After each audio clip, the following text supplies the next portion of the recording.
Bonjour, le Média Aliancy fêtera bientôt ses 10 ans.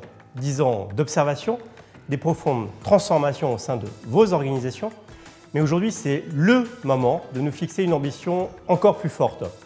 Le contexte actuel de multicrise nous questionne et nous motive tous à œuvrer en faveur d'un numérique porteur de sens. Cette émission, c'est l'envie et l'occasion de vous présenter ces patrons et managers de la tech qui peuvent agir et qui forgent notre avenir numérique. Mon invité du jour démarre sa carrière chez Bell. En 2002, il rentre chez Sopra en tant que chef de projet. 20 ans après, il est directeur général de Sopra Steria. Cyril Malargé, bonjour. Bonjour Sylvain. Cyril, merci d'être avec nous pour cette émission. Merci pour l'invitation. On va, à travers une série de questions, découvrir ton parcours, ta vision sur ce numérique. Et sans plus attendre, je te propose de partager avec nous ces premiers pas dans le numérique. C'était quoi le déclic? Waouh, j'avais 10 ans. J'avais 10 ans, premier ordinateur. Je ne sais pas si ça te rappelle quelque chose. Un Sinclair ZX81, ouais. Voilà, avec 1 kg de mémoire RAM. J'ai été acheter une mémoire en extension de 16 kg. À l'époque, ça coûtait 350 francs, je m'en rappelle encore. Et le langage, c'était le BASIC. Voilà, donc ça, c'était, j'avais 10 ans, ZX81. Voilà, ces premiers codes de BASIC, on les a vécus aussi ensemble. Allez, quelques années après, aujourd'hui, patron, directeur général de Sopra Steria. En quelques mots, c'est quoi les grands challenges de la compagnie aujourd'hui? Aujourd'hui, en fait, le challenge de Sopra Steria, c'est de poursuivre son projet stratégique. C'est un positionnement en fait, d'un acteur du numérique, d'un numérique qui est responsable, positionné sur les verticaux souverains en Europe. Donc c'est clairement le positionnement de Sopra Steria sur les services financiers, sur la défense, sur l'aéronautique, sur le nucléaire, sur la cybersécurité. Et finalement, voilà, notre positionnement, c'est d'être vraiment le partenaire préféré de transformation des grands acteurs de ce monde. Savoir se faire apprécier. Exactement. Je t'embarque sur une série de questions. À toi de choisir. 1 à 5. Allez, 1. Allez. Le mentor, le coach qui t'a marqué, influencé dans ton parcours? Alors, moi, je suis inspiré par les grands bâtisseurs, voilà, les gens qui construisent des cathédrales. Et alors, voilà, quelqu'un comme Pierre Pasquier, qui a quand même fondé l'entreprise, qui est un des grands bâtisseurs du numérique en France. Oui, c'est un parcours qui m'inspire. Voilà. Allez, on continue. 1 à 5. Allez, 2. 2. Ce dont tu es le plus fier dans ton parcours? Ouais, je pense qu'il ne faut pas chercher à être trop fier parce qu'un parcours, ce n'est pas linéaire.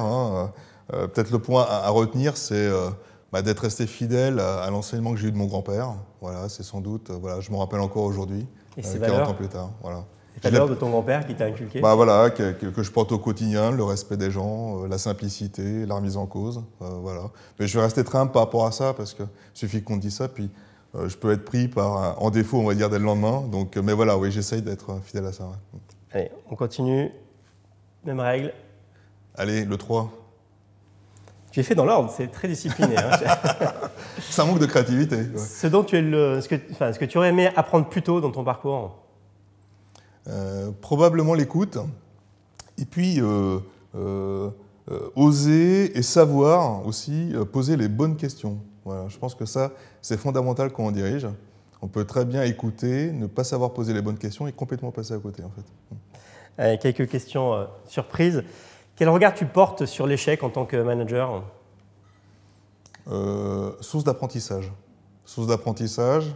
Et d'ailleurs, on a chez Sopra Steria, voilà, c'est quelque chose. On ne juge jamais sur un échec. On laisse toujours une seconde chance. Et je crois qu'on a raison de le faire comme ça. Et puis, même quand il y a un échec, c'est jamais 100% d'échec. Il y a toujours quelque chose de positif à retirer. Donc, non, l'échec, source d'apprentissage. Ouais. Plutôt en retard ou en avance? Il y a des fois, il vaut mieux être en avance, puis des fois, il vaut mieux attendre d'être en retard. Est-ce qu'il y a un truc qui t'empêche de dormir aujourd'hui?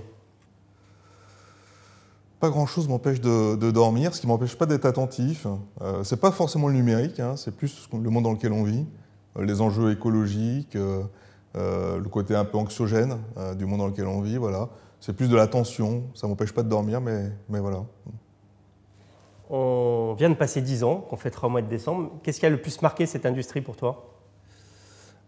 Moi, c'est un événement qui n'est pas lié à l'industrie du numérique, c'est le Covid. c'est le Covid, parce que finalement, il a complètement bousculé beaucoup de choses, dont l'industrie du numérique. Et je crois que ça a accéléré de manière assez fondamentale la transformation du numérique, la transformation des entreprises par le numérique. Et ouais, le Covid, on n'en est qu'au début. Je crois que ça a marqué une étape absolument fondamentale. On poursuit 1 à 5. Allez, on va revenir sur 2. 2. Faut-il s'inquiéter de la place du numérique dans nos vies? Alors oui et non. Non, parce que le numérique est source de progrès et moi je considère que le rôle des entreprises c'est d'apporter des solutions. Et quand tu travailles dans le numérique, c'est d'apporter des solutions technologiques pour pouvoir justement traiter les enjeux du monde dans lequel on vit. Les enjeux écologiques, évidemment, avec des solutions numériques, je crois fondamentalement qu'on va être capable de traiter ce sujet-là. Ça prendra du temps, mais en tout cas, c'est... Voilà. Et en même temps, je m'en méfie beaucoup. Je me suis laissé dire que tu avais quand même un regard assez critique sur le numérique. Je suis très critique sur le numérique. D'ailleurs, si je n'en avais pas fait mon métier, j'aurais pu être un détracteur du numérique, parce que je trouve qu'il déshumanise. Je trouve que le digital isole, éloigne les gens les uns des autres, peut casser les collectifs.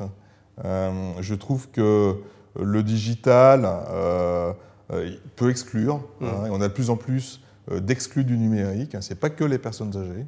Je crois que ça touche beaucoup de monde. Donc, et puis, le côté éthique et responsable à mettre absolument sous contrôle. Donc, le numérique, oui, fondamentalement, parce qu'on en a besoin pour passer les enjeux qui se présentent devant nous. Et en même temps, il faut vraiment mettre sous contrôle beaucoup de choses. Je t'amène sur une question qui est liée, je vais te dire pour toi, une urgence aujourd'hui. J'en ai parlé, c'est les enjeux écologiques. Je crois que cet été, en tout cas, ça a été marquant. Et quel rôle doit jouer le numérique par rapport à cette urgence pour toi? Être capable de pouvoir apporter des solutions pour être beaucoup plus efficace dans nos consommations énergétiques et être capable d'opérer et de faciliter la transition énergétique. Donc je crois que si on devait retenir qu'un seul rôle aujourd'hui pour le numérique, c'est bien celui-là en fait. Voilà. Allez, on poursuit. On présente au mois de décembre une sélection de 100 personnalités qui donnent du sens au numérique. Quelle est celle que tu as envie de nous suggérer? Je te le disais, moi je suis vraiment inspiré par les entrepreneurs, les bâtisseurs de cathédrales, j'aime bien ce nom-là. Le fondateur de Doctolib, je trouve que c'est incroyable ce qu'il a fait. Jacques Château, exactement. Qui a pris une place dans nos vies à tous. À tous. Et là, pour le coup, c'est vraiment, il met le digital au service de l'humain et de la santé. Et moi, je trouve que voilà, ça c'est inspirant. Et là, on est sur un numérique qui apporte de la valeur, qui ne déshumanise pas et qui... moi en tout cas qui m'inspire. Ouais. Qui joue son rôle. Ouais. Super. 1 à 5. Allez, 3. 3.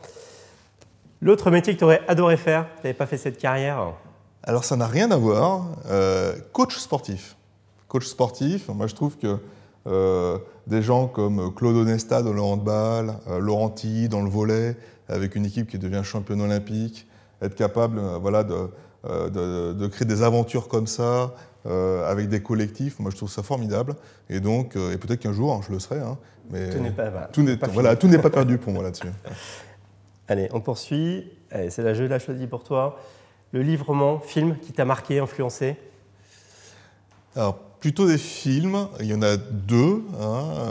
Le premier, c'est Le Soleil Vert.